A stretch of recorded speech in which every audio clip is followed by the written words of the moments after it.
Chapter 1, Dust on Her Dreams. The saloon smelled of tobacco smoke, cheap perfume, and spilled whiskey that had seeped into it years ago. Evelyn Harper moved between the crowded tables with a tray balanced on her hand, her boots whispering against the creaking planks of floor. Laughter rose and broke like waves around her, cowboys boasting of their winnings, card games ending in curses, women with painted lips leaning too close to men who smelled of sweat and saddle leather. Evelyn kept her head low, her brown hair pulled into a loose knot that caught the golden lamplight, but never anyone's eye for long. She had grown used to being part of the background, like the cracked mirror behind the bar or the piano that played the same ragged tune night after night. The prettier girls drew the cowboys like moths, flashing silk skirts, tinkling laughter, and hands that knew how to linger. Evelyn only carried the glasses, refilled mugs, and smiled when the moment demanded it. Inside, though, she dreamed of something more, someone who might see her, not as a quiet saloon girl, but as a woman worth choosing. The door slammed open with the hollow clap of wood against the frame. A draft stirred dust from the floor, sending it spiraling into the lamplight. Every head turned. A lone rider stepped inside, tall, broad-shouldered, with a sunburned face shadowed by the brim of a weather-beaten hat.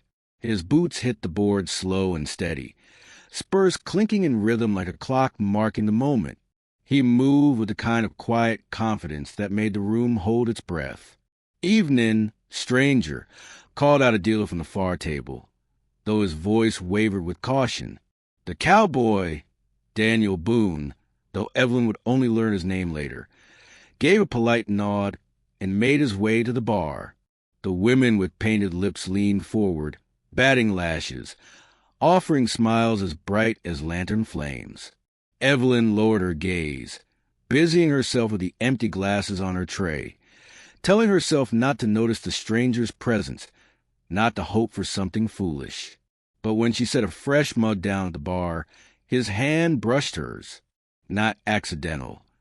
Slow enough that it lingered just a moment too long. Evelyn's breath caught. She dared a glance upward and met eyes the color of storm clouds rolling over the prairie. "Thank you, miss," he said, his voice low and steady, a drawl that carried both weariness and respect. She nodded quickly, cheeks warming. "Just doing my job." And yet, when she turned away, she felt his gaze follow her across the room, cutting through the smoke and chatter. For the first time in years, Evelyn Harper felt the faint, startling spark of possibility. Out beyond the saloon's dusty windows, the sun dipped low, setting the horizon on fire. Inside, a story had just begun. Chapter 2, The Cowboy's First Glance. The night wore on, heavy with smoke and the clatter of poker chips, yet the stranger at the bar did not fade into the background the way most drifters did. Daniel Boone sat with his shoulders squared, sipping slow at his whiskey, as if he had all the time in the world. He spoke little, his silence a sharp contrast to the rowdy laughter that filled the saloon. It made him a mystery, and mysteries in a town like Red Creek were worth more than gold. The other girls noticed. Clara, with her crimson dress and wild curls, leaned across the bar so far her perfume clung to the air. "You look like a man who needs company tonight," she purred. Daniel gave a courteous nod, but his eyes slid past her. Another girl tried, pressing a hand against his arm as she laughed too loudly at her own joke. He lifted her hand gently away, never unkind, just steady. His gaze wandered elsewhere, searching, lingering. Evelyn carried a tray of empty glasses through the crowd, her head bent as usual, praying she wouldn't stumble. She was used to being invisible, the quiet shadow weaving between smoke and swagger. But tonight something shifted. She felt it like a warm pressure in her chest before she dared look up. Daniel's storm-gray eyes were fixed on her. The clinking of coins and chatter seemed to fade. He watched the way a man looks at the horizon after a long ride, hungry, searching, almost relieved. Evelyn's heart stuttered. She quickly ducked her gaze, convincing herself she had imagined it. Men didn't look at her that way, not when there were a dozen prettier choices in the room. Still, when she set a mug of beer in front of him, her hand trembled. His fingers brushed hers again, deliberate this time. "You've got a steady hand," he said quietly, his voice meant only for her. A rare thing in a place like this. Evelyn blinked, unsure if he was teasing or sincere. "Doesn't feel steady," she whispered, her throat tight. A corner of his mouth curved into something that wasn't quite a smile, but warmer than anything she had seen in months. He lifted the mug, eyes never leaving hers.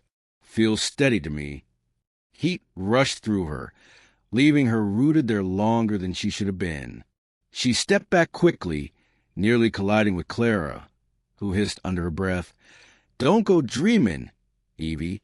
Men like him don't choose girls like you."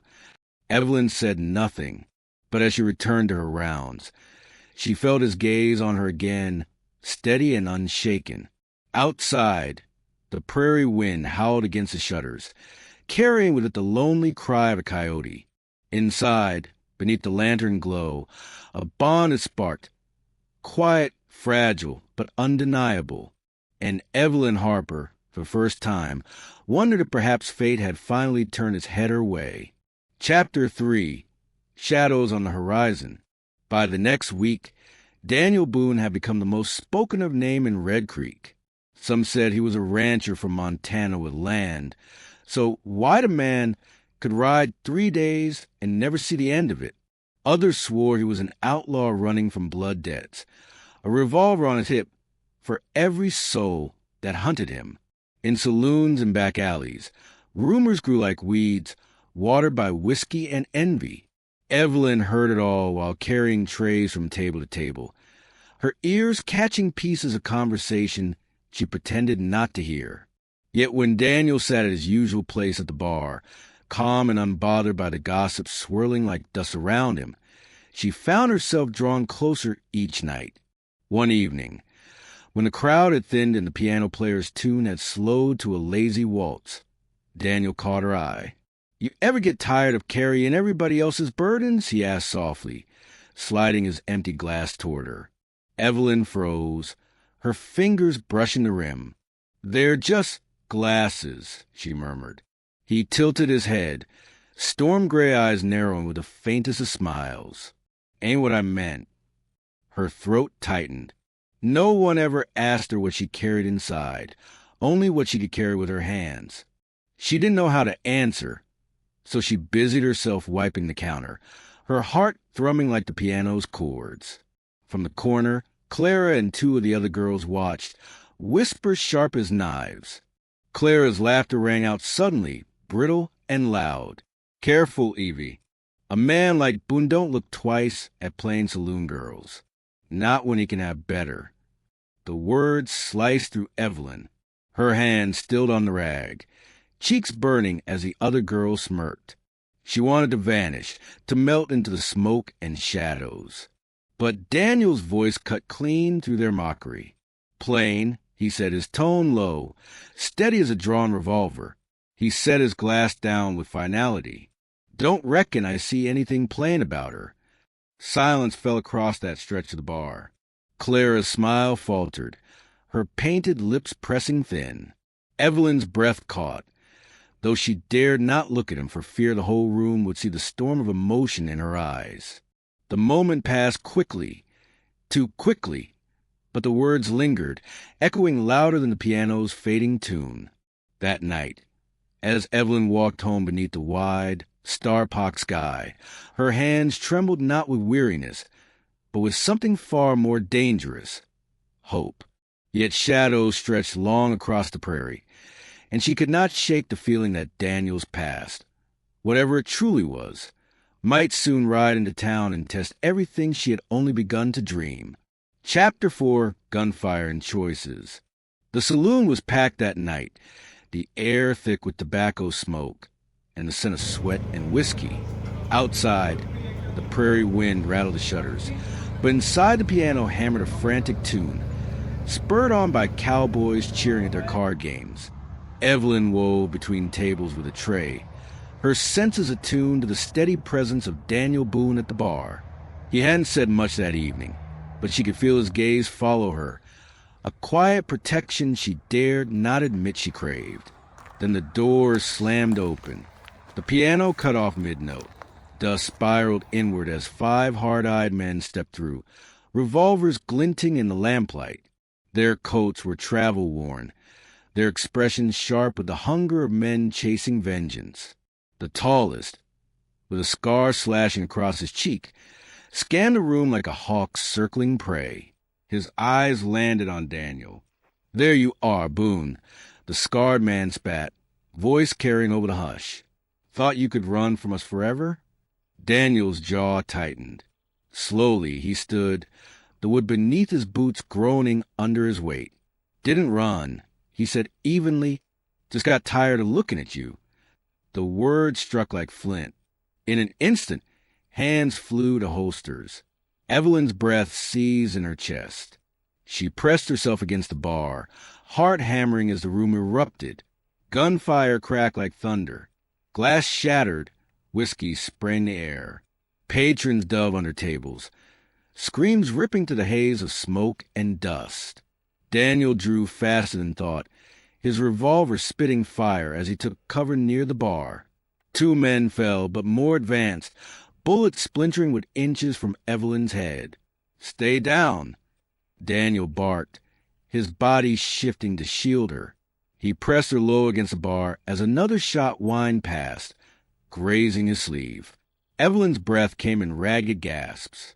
She could smell the gunpowder, feel the heat of his body press close.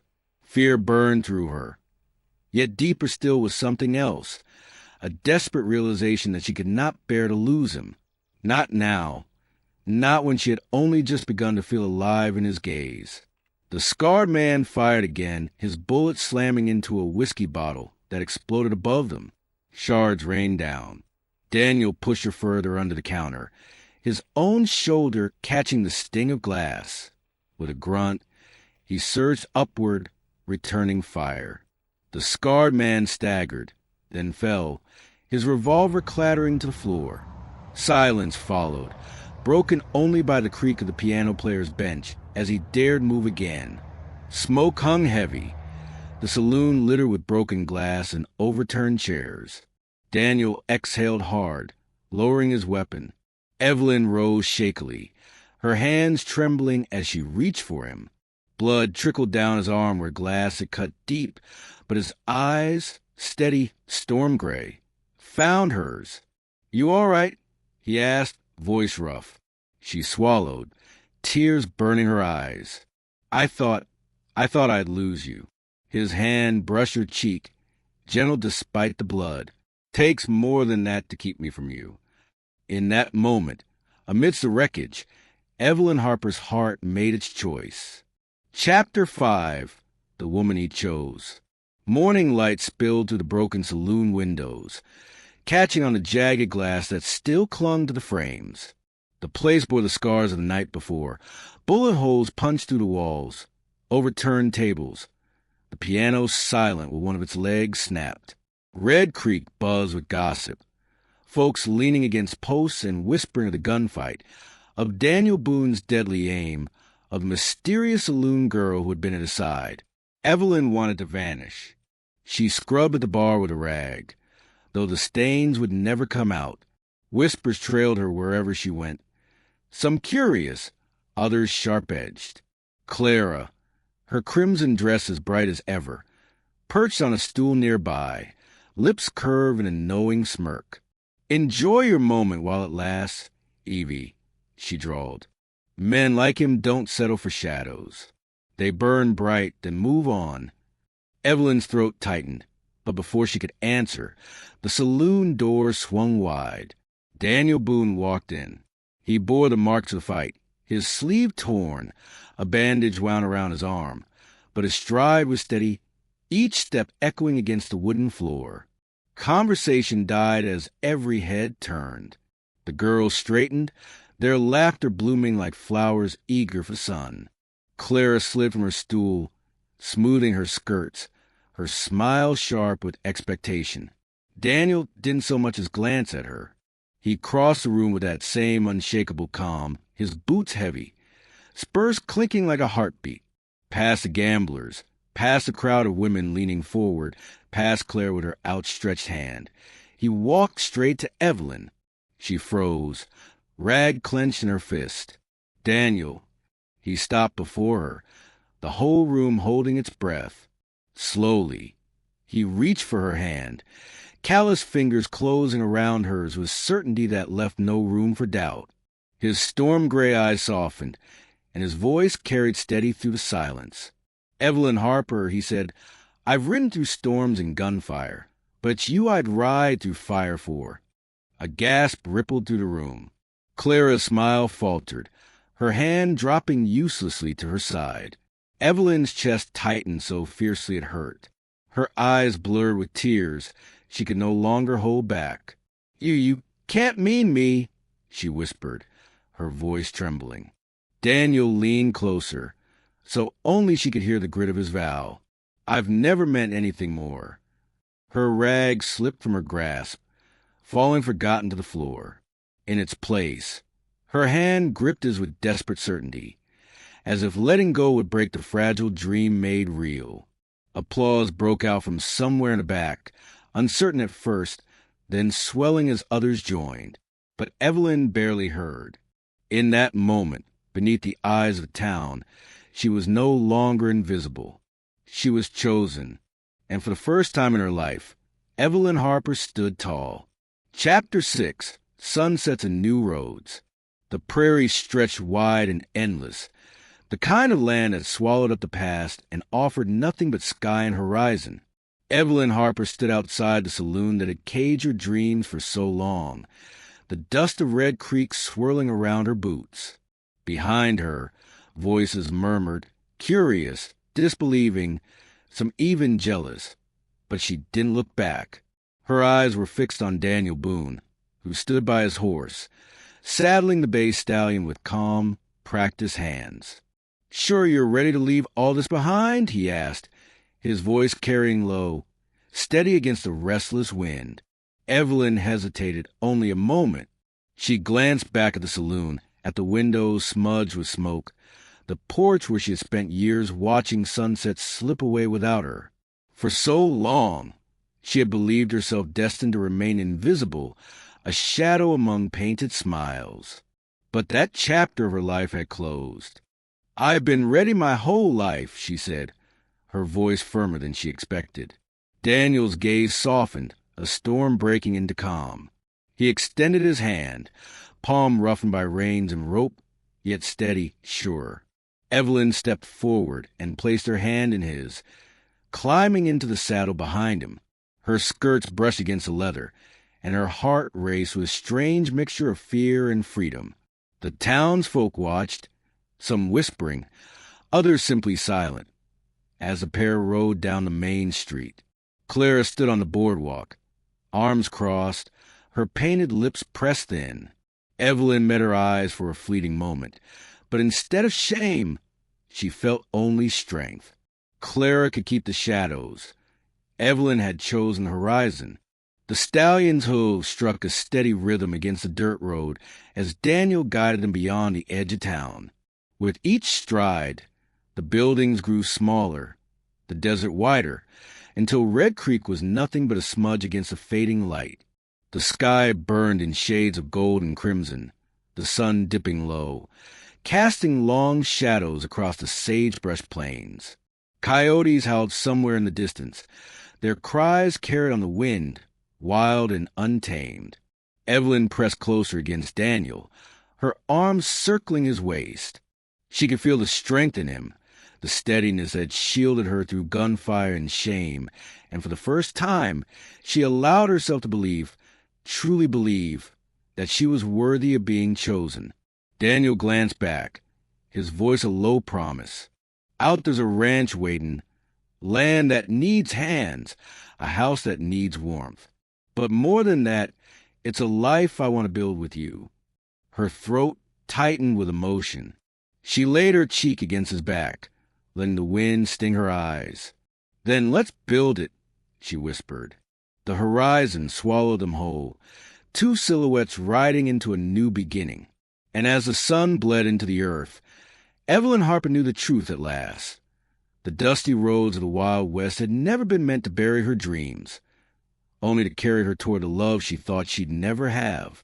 The prairie was painted in fire as the sun dipped low, its glow bleeding across the horizon in shades of crimson and gold. The wind carried the sharp scent of sagebrush, mingling with the faint echoes of saloon music drifting from Red Creek, now a distant memory behind them. Evelyn sat tall in the saddle beside Daniel, her skirts brushing the bay stallion's flank, her heart steady for the first time in years. They had survived the gunfire, the whispers, and the weight of her own doubts. He had chosen her, not in secret, not in pity, but in front of the whole town, with a vow steady as the earth beneath their boots. And now, with the endless plain stretching ahead, the life she once thought impossible unfolded before her. Daniel glanced at her, his storm-gray eyes soft in the dying light. "You know," he said, voice roughened by dust and truth, "I've ridden through a lot of towns. Never thought I'd stop in one long enough to find home." Evelyn's breath caught, her throat thick with feeling. She reached across the space between their horses, her fingers twining with his. "Maybe home ain't a place," she whispered, tears glinting like diamonds in the fading sun. "Maybe it's the person who finally sees you." He squeezed her hand, a slow smile breaking across his weathered face. "Then I reckon I'll never stop seeing you." Together they rode on, silhouettes swallowed by the horizon, leaving behind the dust and shadows of yesterday, riding not toward an ending, but beginning carved into the heart of the Wild West.